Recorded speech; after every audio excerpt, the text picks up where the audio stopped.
when you talk about inclusivity, and inclusivity essentially being what is going to save us or give us a way out, I begin to play the devil's advocate in my own mind around when there are clashes of values between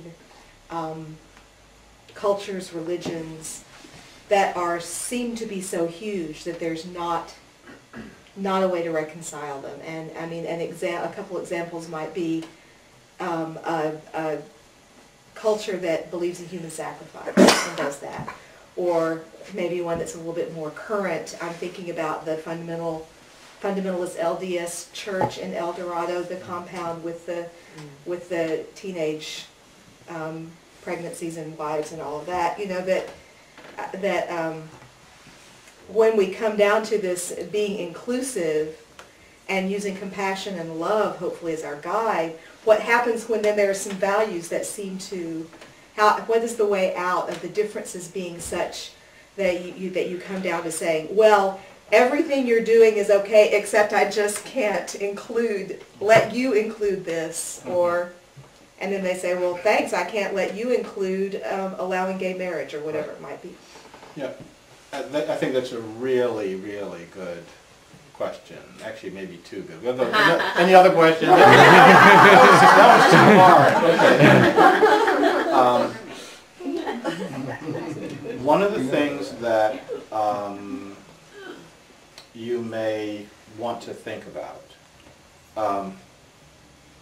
I do an exercise and when I'm doing workshops, and in the exercise I'll have two people stand up, and so like the two of us will be there, and half the room will be, we'll have to find all the things about the two of us that are similar, that are alike.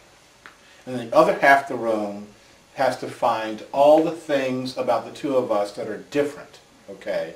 And you know, you could say, you know, he's wearing a jacket, I'm not wearing a jacket. I'm wearing a sweater, he's not wearing a sweater, you know. And so, and you would say, you know, they're both men, you know, they both have on pants, they, you know, and it's this side of the room, the side that's looking for differences, has an easier time because we are trained by our society to look for differences. It's simply a training. All you have to do is retrain yourself to look for similarities. And when you look for the similarities, the differences that are there become less important. And so, right now, well, and this has been truer in the past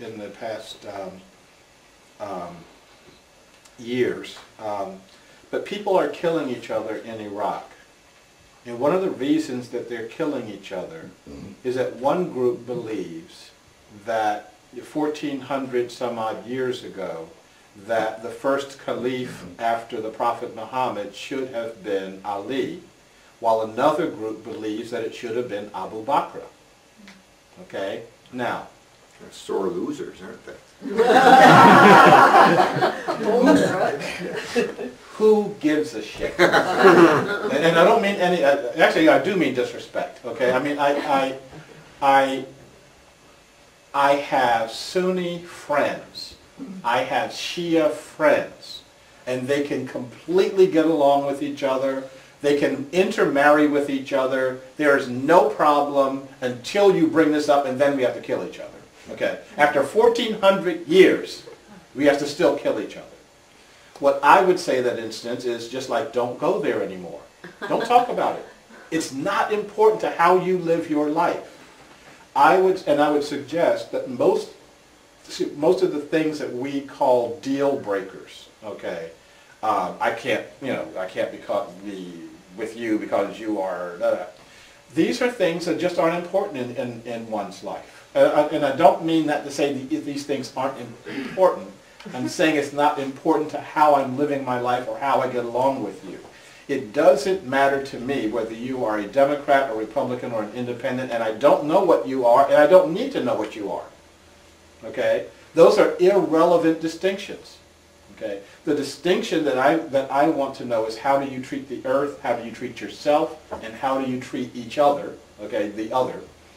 And Democrats don't have a lock on that, Republicans don't have a lock on that. It takes a whole different kind of consciousness.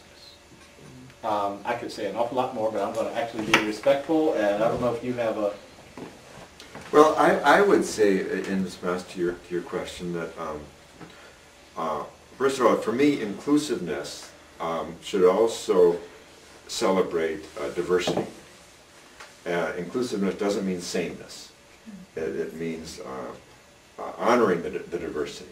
However, there are lines in the sand, you know, and you know, I will include a homophobic person because that person deserves respect for existing on the earth, but I will not respect the homophobic position and accept it. Right. So there's a difference between accepting a person as a person and respecting one and agreeing with one. And the values we choose, and they are choices, they count. They matter.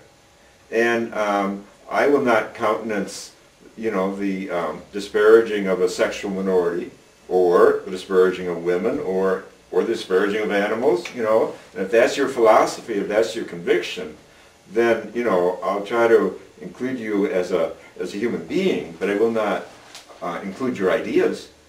And ideas matter. You know, I like to tell my students, what did Karl Marx do his whole life? He spent his whole life in libraries coming up with a few ideas, and he influenced 20th century history more than probably anyone on the planet. And ideas matter, and I think in America we underestimate the power of ideas and the power of art. And we overestimate the power of technology, science, and money. And I think that we forget that ideas really count. And ideas that are immoral, that exclude others, or marry 13-year-old girls against their will, those aren't acceptable. When I accept, I'm not accepting those ideas. And that's, you know, that's why we have courts. That's what I would say. There's something else here, though. We may have to come back to this. Okay, I've go got ahead. something else. Okay. Follows on